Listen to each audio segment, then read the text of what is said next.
Bonjour à tous, je suis ravie de vous retrouver pour ce tout nouvel épisode du podcast Un brin de légèreté. Je suis Laetitia, photographe spécialisée pour le portrait d'entrepreneur et le personal branding.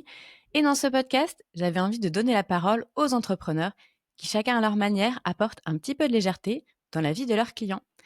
Et aujourd'hui, j'ai justement le plaisir d'accueillir Lisa qui s'occupe de vos enfants quand vous n'êtes pas là. Lisa, bonjour et bienvenue. Bonjour Laetitia, merci pour ton accueil. Avec grand plaisir. Alors, c'est toujours la première question, c'est la plus difficile. Est-ce que tu peux te présenter en dehors de ton métier? C'est vrai que la question n'est pas facile, mais du coup, je m'appelle Lisa, j'ai 24 ans. Je dirais que je suis une personne dynamique, ambitieuse, voilà.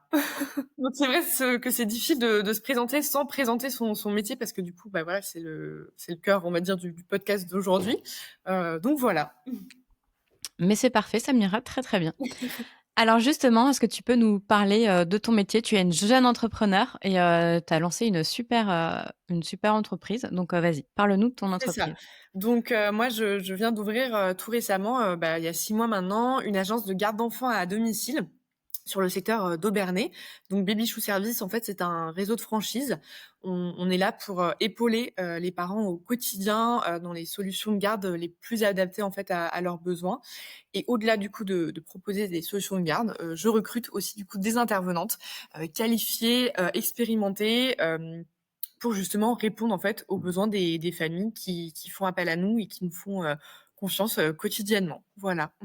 Alors quand tu parles de solutions pour la garde d'enfants, donc ça va de quoi? C'est tous les soirs par exemple ou les mercredis pendant les vacances? C'est ça, globalement, en fait, nous, on sait répondre à toutes les demandes de tous les parents. En fait, on va s'adapter vraiment aux emplois du temps, des parents qui soient variables, réguliers. On sait répondre vraiment, 7 sur 7, 24 sur 24. Donc de la garde, babysitting en soirée classique, de la garde sur des journées complètes, par exemple chercher les enfants à la sortie de l'école, à la sortie de la crèche, par exemple pendant les vacances scolaires quand il y a pas de solution de garde, le matin très tôt quand les parents partent, au travail et qu'ils n'ont pas le temps de déposer les enfants, s'il y a des soucis de périscolaire ou de cantine, entre midi et 2, voilà, vraiment on sait répondre à tous les besoins, atypiques, et des besoins un peu plus classiques, comme on peut les connaître et on prend vraiment en charge, les enfants de la naissance, jusqu'aux 12 ans de l'enfant et également, on a l'agrément pour travailler justement avec les, enfants en situation de handicap, et on a aussi des intervenants du coup qualifiés, dans ce domaine-là qui peuvent, tout à fait répondre, aux besoins des parents qui auraient des besoins justement spécifiques, par rapport à ça. OK. Et du coup, ça se passe comment? Tes intervenantes vont chez le client et gardent directement chez les clients? Voilà, en fait, c'est ça. Moi, je vais faire, en fait, le travail en amont, c'est-à-dire que moi, je vais présélectionner, du coup, les intervenantes. Je vais voir si elles cochent, toutes les cases. Ensuite, je vais les faire venir, du coup, en entretien. L'entretien dure en général, 1 heure et demie où, bah, voilà, on va leur faire des tests de connaissances. On va regarder un petit peu les expériences et cetera, et définir avec elles ce qu'elles ont vraiment envie de faire, avec quelle tranche d'âge elles ont envie de travailler et cetera. Et à l'issue des entretiens, on fait du coup des contrôles de référence pour vérifier, les expériences, auprès des anciens employeurs et ensuite du coup, on va présenter, le profil aux familles, pour ensuite qu'il y ait un rendez-vous du coup de rencontre pour que les parents, bah, voilà, soient rassurés avant le démarrage des gardes tout simplement et après les gardes en effet se font du coup au domicile, des familles, c'est ça. Et donc les intervenantes, donc tu parlais par exemple le midi, elles vont cuisiner pour les enfants? Elles peuvent, ouais, c'est dans leur mission. Après, ça dépend, globalement de l'organisation, on va dire, familiale, j'ai envie de dire, ça va vraiment dépendre des familles. Donc autant on a des familles qui vont, préparer, les repas, qui voilà, qui sont organisées par rapport à ça, d'autres qui ont un peu moins de temps, mais c'est OK et c'est pour cette raison aussi qu'on est là, pour soulager un petit peu les familles, d'avoir aussi une charge mentale en moins, parce que les intervenantes peuvent faire, des repas, très simples, mais elles sont en capacité de le faire. OK. Du coup, je pense que c'est une prestation supplémentaire, enfin, c'est un coût supplémentaire si elles doivent cuisiner ou Non, pas non, du du tout? tout, c'est vraiment compris dans le prix de la garde. Donc il y a pas de coût supplémentaire par rapport à la mise en place et la préparation du repas. OK. Et du coup, donc tu parlais de la tranche d'âge, vous vous occupez de toute la tranche d'âge, tous les enfants? C'est ça, vraiment de la naissance en fait, jusqu'aux 12 ans de l'enfant et on s'occupe de tous, et on a des intervenants justement qualifiés, pour travailler, avec les moins de 3 ans, du coup comme, le CAP petite enfance, le diplôme, d'auxiliaire de puériculture, voilà. Donc on va jamais présenter des intervenantes aux familles, qui ne sont, pas diplômées et ou, qui n'ont pas d'expérience avec les enfants parce que forcément, un nouveau-né ne demande pas la même, comment dire? Attention et la même vigilance qu'un enfant qui aurait, 9-10 ans, quoi. Donc vraiment, les critères de sélection sont assez stricts, mais voilà. Alors tu me dis, de la naissance à 12 ans, je n'ai aucune connaissance en enfant. Du coup, après 12 ans, donc il y a pas de garde. Est-ce qu'ils sont assez autonomes pour, rester seuls? Alors là, vraiment, c'est une question totalement naïve parce que je n'y connais rien. Bien sûr, non, pas de souci. En fait, on part du principe qu'à partir de 12 ans, les enfants sont au collège et que, bah, forcément, ils sont censés, se débrouiller à partir de 12-13 ans. Après, ça arrive, c'est rare, qu'on ait des fratries de plusieurs enfants, mais en général, on remarque que l'enfant de 12-13 ans s'occupe, on va dire, tout seul et que l'intervenante est plus, avec les enfants, du coup, en bas âge. OK. Du coup, pareil, je suppose que les personnes vont proposer des activités aux enfants pour, comment ça se passe, C'est ça. concrètement? En fait, j'ai envie de dire, ça va dépendre des gardes. Par exemple, les gardes, le matin, c'est vrai que c'est assez, dans le «speed» entre guillemets, parce que voilà, on réveille l'enfant, on lui fait prendre le petit déjeuner, on le prépare, on l'emmène à l'école. Donc là, sur ces temps-là, il y a pas forcément le temps, j'ai envie de dire, de faire des activités. Mais par exemple, sur des gardes, sur des demi-journées ou des journées complètes, par exemple, comme le mercredi, là, en effet, les intervenantes, peuvent proposer des activités manuels, des bricolages, sur les thèmes de Noël là, par exemple, ou ce genre de choses. Après c'est vrai que sur des gardes, par exemple, en journée complète, des fois les intervenantes, peuvent aussi, par exemple, accompagner les enfants, aux activités extrascolaires, parfois même des rendez-vous chez le médecin, ce genre de choses, accompagner l'enfant, à un anniversaire et cetera. Donc vraiment on sait répondre à tous ces besoins-là. Alors justement, je voulais poser la question, c'est quoi, la plus-value finalement de passer, par Babychou? Donc là, tu dis que vous emmenez carrément les enfants chez le médecin, donc c'est quand même, une belle plus-value, quoi? C'est ça, ouais, ouais. Bah, la plus-value de Baby Chou, j'ai envie de dire, c'est vraiment, d'être là en soutien, en fait, pour les parents, qui n'ont pas forcément le temps des fois, qui travaillent. Des fois, on sait que les rendez-vous, par exemple, chez le médecin, bah, on met du temps à en avoir et dès qu'on en a un, bah, forcément, ça tombe souvent sur un jour où le papa ou la maman travaille. Donc c'est pour ça que nous, on est là vraiment pour épauler, au quotidien les parents et pour, leur rendre le quotidien le plus léger possible, voilà. Merci. Tu parlais aussi de faire des interventions ponctuelles. La question, c'est est-ce que, c'est toujours la même personne qui va s'occuper des mêmes enfants ou est-ce que ça peut tourner en fonction de la disponibilité de chacun, en fait? Bien sûr. Alors sur de l'intervention, ponctuelle, ça peut être la même intervenante. Si par exemple c'est du babysitting en soirée, en général ça, les gens sont assez disponibles, pour faire ce genre de poste en soirée. Après c'est sûr que, si c'est des besoins vraiment qui varient, toutes les semaines, pas aux mêmes horaires, là en général, ce que je propose aux familles, c'est de fonctionner sous la forme en fait d'un binôme. C'est-à-dire que voilà, elles rencontrent 2 intervenantes et après en fonction de l'emploi du temps de la famille, je vais faire matcher du coup les disponibilités, avec l'emploi du temps, de mes intervenantes. Et c'est quoi les avantages ou les inconvénients d'avoir, justement plusieurs intervenants sur une même famille? Bah, j'ai envie de dire les avantages, c'est-à-dire que si jamais il y en a une qui est malade, ça m'est arrivé, l'autre jour, bah, l'autre personne peut prendre le relais, parce que c'est sûr que voilà, ça arrive à tous. Là, on est en hiver, tout le monde tombe un peu malade. Donc voilà, c'est cette garantie, j'ai envie de dire remplacement qu'on peut proposer justement, aux familles. Après, c'est des fois enfin, dans certains cas, c'est des fois un frein parce que les familles sont pas forcément ouvertes, pour avoir, 2 intervenantes, mais une fois qu'elles ont testé, ce binôme, finalement, elles ne le regrettent pas. Voilà. Du coup, il existe plusieurs, je pense, services pour s'occuper des enfants, les crèches et cetera. Est-ce que tu peux nous parler un peu de toutes les solutions et justement qu'est-ce qui est différenciant par rapport à Babychou? Bien sûr. Donc nous, on est vraiment là pour venir en complément, j'ai envie de dire, des crèches, du périscolaire, de la nounou. C'est vrai qu'il y a différentes, types de solutions de garde forcément. On n'est pas concurrents avec tout cela, mais en fait, on va venir vraiment, compléter, en fait, on va dire. C'est-à-dire que la nounou, pour te donner un exemple assez simple, elle va terminer sa journée à 18h. Il y a beaucoup de familles qui font appel à moi, parce qu'ils terminent à 19:00, 19:30, donc forcément, dans ce laps de temps, la nounou, n'est plus là pour regarder l'enfant, donc c'est à nous ici, d'intervenir et de proposer justement, une solution, de garde, pour, permettre aux parents en fait de rentrer sereinement, du travail et de ne pas avoir à adapter comment dire? Leur emploi du temps, et pareil pour le périscolaire. Le périscolaire des fois ferme à, ouais, 17:00, 18:00.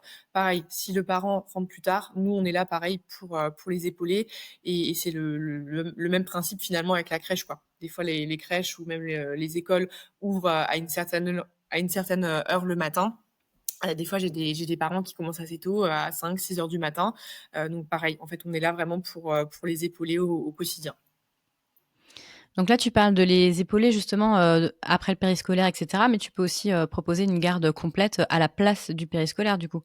On peut, c'est ça. Ça dépend vraiment du besoin du parent, j'ai envie de dire, et surtout du confort. Beaucoup de parents, des fois, font appel à nous, pour une question de confort et de se dire que ils préfèrent, comment dire? Que leur enfant soit à domicile, chez eux et que l'intervenante vienne directement chez eux. Ça évite, voilà, aux parents de faire, le trajet le matin pour aller le déposer chez la nounou et cetera. Enfin, vraiment, c'est une question de confort aussi, donc ça dépend vraiment des besoins et de ce que souhaite faire la famille, tout simplement. Donc un vrai couteau suisse, tu réponds à toutes les demandes. Voilà, je suis un Mmh. peu le couteau suisse, c'est ça, des familles, exactement. Donc toi, tu n'interviens pas, chez les particuliers. Toi, tu fais mais vraiment en lien, en fait, les professionnels de la petite enfance et les familles. C'est C'est bien ça? ça, tout à fait. Alors je sais que tu interviens aussi sur des événements type, mariage. Est-ce que tu peux nous parler de ça aussi? C'est ça. Donc en fait, au-delà de la garde d'enfants à domicile en tant que telle, on fait aussi beaucoup, d'animation. Donc comme tu l'as bien dit, des mariages. Donc en fait, les mariés, font appel à nos services pour qu'on anime, vraiment un espace, enfant, en fait, lors des mariages, qui débute à peu près, lors du vin d'honneur jusqu'à, la fin de la soirée.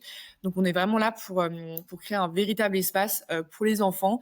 Donc on est en charge de ramener, toutes les activités, que ce soit des jeux, extérieurs, type, chasse au trésor, des jeux en bois comme le molki et cetera et ensuite, des jeux un peu plus du coup, intérieurs où là, on va, tout simplement, mettre en place, des petits bricolages, des coloriages, des livres, toutes, des petits jeux de société, enfin voilà, ce genre de choses pour vraiment, occuper les enfants, pendant les événements et pour qu'ils passent un bon moment et que pour les, familles et les parents, puissent aussi, profiter, tranquillement et sereinement. Ouais, c'est une belle offre ça, parce qu'effectivement dans les mariages, parfois les enfants, on les voit courir partout et on passe plus de temps à leur courir après qu'à profiter du moment. Ouais, voilà, c'est ça. Donc c'est pour ça qu'on est là un petit peu, voilà, pour leur proposer, plein de choses pour qu'on puisse aussi les encadrer et les surveiller forcément. Et du coup, tu fais aussi des anniversaires, par exemple, des fêtes d'anniversaire? C'est ça. En fait, on peut proposer des anniversaires, sur mesure, sur des thèmes, différents pour les enfants. Donc voilà, on va vraiment du mariage, au baptême, à la fête, d'entreprise, qui rassemble des enfants. Enfin vraiment tout événement, j'ai envie de dire, qui rassemble, des enfants. On est là en fait pour répondre aux besoins du client en effet. Alors, là aussi, j'ai déjà l'info parce qu'on en a discuté, mais je sais qu'effectivement, il y a des aides a priori, financières par rapport à ça, parce qu'on se dit peut-être que prendre une nounou, ça va nous coûter cher. Est-ce que tu peux nous parler de ça aussi? C'est ça, tout à fait. Alors c'est vrai que quand on pense garde d'enfants à domicile, on pense que c'est un tarif élevé, mais non.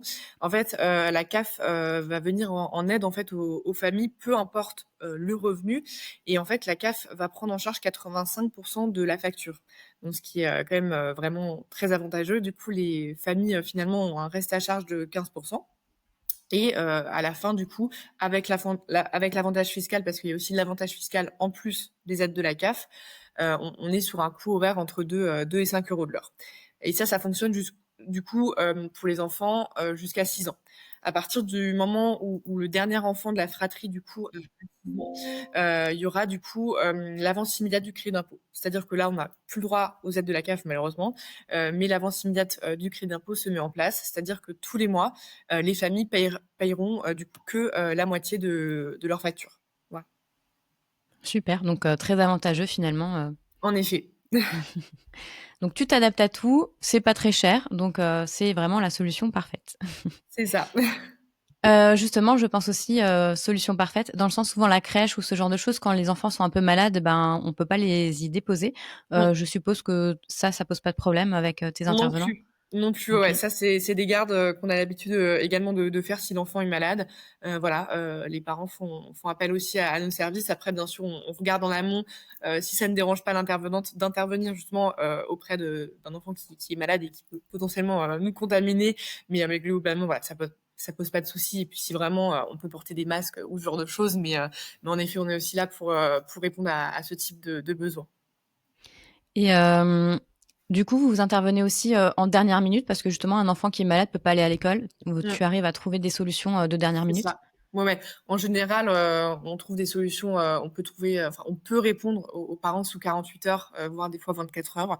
Voilà, on va mettre tout en œuvre justement pour, soulager et trouver, les solutions les plus adaptées, justement pour les familles. Super.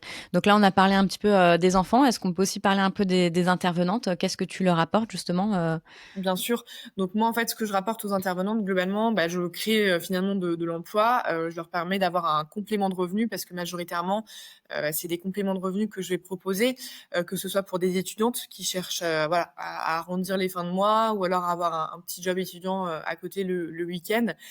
Également, des personnes qui sont déjà, du coup, en CDI, qui sont déjà dans la vie active et qui cherchent, à avoir un complément de revenu ou alors, des jeunes retraités qui cherchent à avoir pareil, complément de retraite et aussi, bah, à rester un petit peu active. Voilà donc ce que je peux proposer. trop bien. Mais, tout à l'heure, tu disais que, tu vérifiais dans l'entretien que ces personnes-là avaient déjà, bah, une expérience. Du coup, comment ces personnes ont une expérience? Par exemple, on a un CDI, on veut un complément de salaire, on n'a pas forcément l'expérience, derrière. Comment ça se passe? Beh, globalement, moi, si tu veux, quand les personnes, postulent directement sur, notre site internet, moi le premier job que j'ai à faire, c'est vraiment de trier, j'ai envie de dire, et de voir celles, déjà, qui ont de l'expérience ou non et après aussi en termes de disponibilité, pardon, voir vraiment si ça peut matcher avec les postes que j'ai à pourvoir. C'est-à-dire que si j'ai une intervenante qui n'a pas du tout d'expérience ou qui a de l'expérience, mais que dans son cadre familial, je vais pas pouvoir la recruter, en fait. C'est-à-dire qu'il me faut minimum, 6 mois à 1 an, d'expérience dans la garde d'enfants et ou des diplômes, en plus, dans la petite enfance. Et après, lors de l'entretien, je vais leur demander vraiment, toutes les références, qu'elles ont eues, dans l'expérience enfin dans la garde d'enfants et savoir où elles ont travaillé pour que moi je puisse faire justement, des contrôles, de référence, au sein des employeurs, chez qui elles ont travaillé. Du coup, Pour vraiment vérifier des du coup si voilà, pour avoir des preuves et pour, vérifier si l'expérience, bah, est véridique et beh, si ça s'est bien passé. ouais, du coup, tes clients peuvent être rassurés, tu n'envoies pas n'importe qui chez eux. Non, voilà, exactement. Petite pause dans l'épisode, puisque l'objectif du podcast, c'est aussi de mettre en avant les entrepreneurs de la région. Et cela me tenait à cœur de vous parler de l'Escape Game du Trèfle, qui se situe dans la zone de loisirs de Dorlisheim, juste à côté du cinéma. C'est une entreprise indépendante, donc toutes les salles que vous allez y retrouver sont totalement inédites. Vous les trouverez nulle part ailleurs. Alors il y a 2 salles d'Escape Game. Dans la première salle, vous allez partir dans l'espace à destination de Proxima. Vous êtes dans votre vaisseau spatial, mais il y a un problème. Vous allez devoir redémarrer le vaisseau pour arriver à destination. Dans la deuxième salle, retour au Far West, vous êtes des voyageurs du temps et vous allez repartir dans le Far West pour récupérer un objet qu'un de vos prédécesseurs a oublié sur place. Dépaysement garanti. Enfin, la dernière salle, ce n'est pas un escape game, c'est un quiz. Cette fois-ci, vous retournez sur les bancs de l'école à l'ancienne et vous allez devoir répondre à des questions qui seront adaptées à l'âge des participants. Une super manière de défier vos amis ou votre famille. Alors si vous cherchez un petit moment de détente, vous changez les idées, eh bien n'hésitez pas, l'Escape Game du Trèfle à Dorlisheim. Du coup, bah voilà, tu as 24 ans et comme tu l'as dit juste avant, tu crées de l'emploi, donc tu t'es lancé dans l'entrepreneuriat. Est-ce que tu peux nous raconter un petit peu comment t'en es arrivé là? Alors comment j'en suis arrivée là? Bah, pour la petite histoire, donc comme je vous l'ai dit, au début, donc Baby Chou Service, c'est un réseau de franchise et moi j'ai eu, la chance et l'opportunité, de travailler pendant plus de 4 ans, dans l'agence Baby Chou Service à Strasbourg et c'est vrai que j'ai un petit peu, gravi les échelons finalement. Moi, j'ai commencé en tant qu'intervenante quand j'étais étudiante. Après, j'ai eu la chance, d'intégrer du coup, à l'agence, en tant que stagiaire lors de mes études. Après, j'ai été alternante, RH, pendant 1 an et après j'ai eu l'opportunité de devenir responsable des ressources humaines.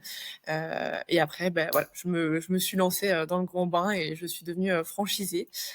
Voilà, la boucle est un peu bouclée finalement. J'ai vraiment fait tous les échelons et je me suis installée du coup sur le secteur d'Aubernay, là où j'ai grandi, parce que ça me tenait forcément à cœur. Beau parcours. Et du Mm. coup, le contact avec les enfants te manque pas?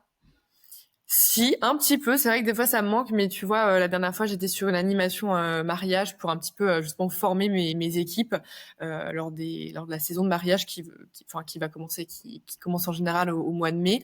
Donc c'est vrai que ça m'a fait plaisir de retrouver les petits loups, voilà, et d'animer cet espace enfant. Mais voilà, c'est-à-dire que quotidiennement je suis quand même encore au cœur de ce métier, donc j'ai l'impression de vivre finalement un petit peu tous les jours avec eux, quoi.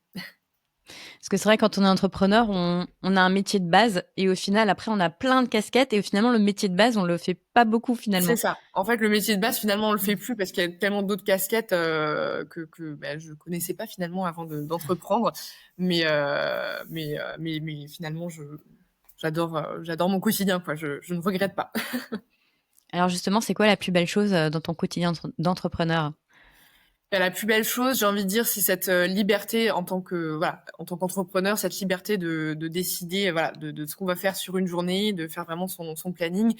Et ce que j'adore aussi, là, je vais parler plus dans le métier, mais c'est vraiment d'offrir une solution aux parents et juste de les épauler et de les aider au quotidien. Et pareil pour mes intervenantes, créer de l'emploi et répondre aussi à leurs besoins financiers, hein. Donc voilà. Donc tu parles d'apporter de l'aide aux parents. Est-ce que justement tu t'es déjà retrouvé face à une situation? Est-ce que tu as une anecdote à nous raconter d'une situation de parents qui s'étaient un peu, je sais pas, désespérés ou en tout cas qui avaient besoin d'aide rapidement et que tu as trouvé une solution? Oui, très bonne question. Ouais, j'ai eu une demande, c'était, je crois fin septembre, début octobre, 2 parents qui ont fait appel à moi, pareil, qui sont auto-entrepreneurs. Ils sont coachs sportifs et leur activité a tellement décollé rapidement. Ils se sont un peu retrouvés dépourvus finalement et se sont dit: «Mais comment on va faire avec les 3 enfants?» Enfin voilà, c'était un peu compliqué et il faut savoir que ces parents, du coup, je les avais rencontrés lors d'un événement que j'avais fait et du coup, je suis tombée un petit peu comme par hasard nez à nez avec eux. Ils se sont dit: «Mais c'est génial qu'on se retrouve aujourd'hui puisqu'on a vraiment des vrais besoins de garde» et finalement, ben voilà, je leur ai trouvé une intervenante très rapidement avec laquelle ils s'entendent super bien et ils sont très contents qu'on puisse les épauler vraiment quotidiennement parce que pour le coup, on intervient chez eux quotidiennement tous les jours et ils sont hyper soulagés, quoi. Super, super, histoires et je pense Mmh. de belles rencontres que tu fais au quotidien. Exactement, c'est ça, tout à fait. Donc on a parlé du plus beau et le plus dur, dans l'entrepreneuriat. Eh ben, il y a plein de choses qui sont difficiles. C'est sûr que entreprendre à 23, enfin, j'ai commencé à entreprendre à 23 ans, c'est vrai que c'est un vrai challenge. Beaucoup de doutes au quotidien, forcément, on se dit: «Mais est-ce qu'on va vraiment y arriver?» Mais j'ai envie de dire quand on se donne les moyens et quand on met tout en œuvre, voilà, on espère, et voilà. La même problématique pour tous les entrepreneurs, que tu C'est aies ça. 24 ans ou 40. Oui, On a toutes les mêmes questions, ouais, ouais, mais ouais, heu, c'est sûr, c'est sûr. mais c'est déjà, super, comme projet, à cet âge-là et de créer de l'emploi aussi, c'est quand même, incroyable, donc bravo à Oui, toi. merci, c'est gentil. Du coup, si tu devais donner un conseil à quelqu'un qui veut se lancer dans l'entrepreneuriat? Et ben, de pas se poser trop de questions, j'ai envie de dire, et de croire en soi, et vraiment que, enfin, j'en donne plusieurs, mais que tout est possible finalement quand on a envie, quand on croit en son projet surtout, c'est hyper important, et quand on est convaincu que le service qu'on apporte, ou que le service qu'on vend nous parle et nous passionne. Voilà, il y a pas de, comment dire, on ne peut que réussir. Voilà, on n'a pas le droit à l'échec. Et quel conseil tu donnerais, aux parents, du coup, pour apporter un petit peu de légèreté dans leur quotidien avec leurs enfants? Quel conseil? C'est une très bonne question ça. Tu la vois comment la question là pour le coup? Bah, je sais pas, donc toi qui étais intervenante avec des enfants, des choses pour, je sais pas, apaiser les tensions, pour avoir, peut-être une idée de jeu ou de quelque chose pour, apporter un peu de lien, un peu de légèreté dans la De famille? légèreté, ouais. Ben c'est vrai que des fois quand j'ai des familles au téléphone qui me disent: «Bah, voilà, C'est vrai qu'on le fait pas forcément, mais on aimerait juste prendre du temps avec mon mari, parce que voilà, des fois, voilà, la charge mentale avec les enfants quotidiennement, ça prend quand même. Donc se dire que voilà, ils vont faire appel à nous sur 1 ou 2 soirées par mois, juste pour qu'ils puissent, eux-mêmes se retrouver. Je pense que ça peut aussi apporter un brin de légèreté à tous les couples qui ont des enfants et qui, des fois, s'oublient un peu finalement et ne pensent pas en fait à prendre du temps pour eux. Et finalement, voilà, nous on est là pour apporter cette petite touche de légèreté. Justement, je suis en train de me poser cette question. Donc, tu parlais tout à l'heure des aides tarifaires. Oui, Est-ce que c'est valable n'importe quand, même un dimanche matin? oui, tout le temps. Bah, en Ouais, f ouais, ouais, ouais. Et il faut savoir qu'avant il y avait un minimum d'heures pour pouvoir justement bénéficier de ces aides de la CAF. Mais là, il n'y a pas de minimum d'heures. À partir du moment où une famille consomme 1 heure de garde, voilà, elle peut bénéficier de ces aides de la CAF. Donc vraiment, il y a pas de minimum. Donc mais en fait, ça même le dimanche ou même une garde en soirée samedi soir, ouais, ouais, les familles peuvent bénéficier de ça. je pense que ça, c'est trop bien parce que je pense qu'il y a beaucoup de gens qui se disent: «Ah bah, non, mais ça va me coûter trop cher, du coup, la soirée C'est va ça. coûter hyper cher», Mmh. alors qu'en fait, non. Et c'est une belle opportunité, oui, de profiter, à 2, quoi. Exactement, ouais, c'est ça, parce que c'est un petit peu une idée reçue, j'ai envie de dire, on pense que la garde d'enfants à domicile, c'est un coût. Mais en fait, voilà, quand on a les aides de la CAF, en fait, on se rend compte que c'est pas si cher que ça et on pourrait se faire plaisir un petit peu plus. Justement aussi, quand on pense aux aides de la CAF, on se dit: «Il y a peut-être des démarches à faire, c'est un peu lourd». Est-ce que tu aides les familles aussi à faire tout ça? Ouais, j'aide les familles, en fait, à faire tout ça, et globalement, c'est moi qui fais, en fait, cette partie-là. En fait, la seule chose, que les familles ont à faire, c'est juste la déclaration auprès de la CAF le 1er mois où ils vont commencer les gardes. Juste, voilà, indiquer à la CAF qu'ils vont faire appel à mes services et c'est la seule chose qu'ils ont, à faire du coup. Moi, ce que je vais faire par la suite, c'est vraiment, envoyer tous les éléments tous les mois à la CAF, faire les fiches de paye de mes intervenantes. Donc vraiment, en termes d'administratif et de paperasse, on va dire, les parents n'ont vraiment pas grand-chose à faire. Bah, c'est parfait, en fait. Mais oui, Donc faisons appel à toi. Enfin, en tout voilà, cas, les parents font qu'ils fassent appel à toi pour profiter un c'est petit ça, peu, du quotidien. Parce que c'est c'est vrai que je ça, vois beaucoup de parents autour de moi qui, ouais, sont fatigués, qui aimeraient bien passer un peu plus de temps ensemble, mais qui ont pas forcément, le temps et puis, l'occasion. Donc, c'est une c'est très, très ça. bonne information.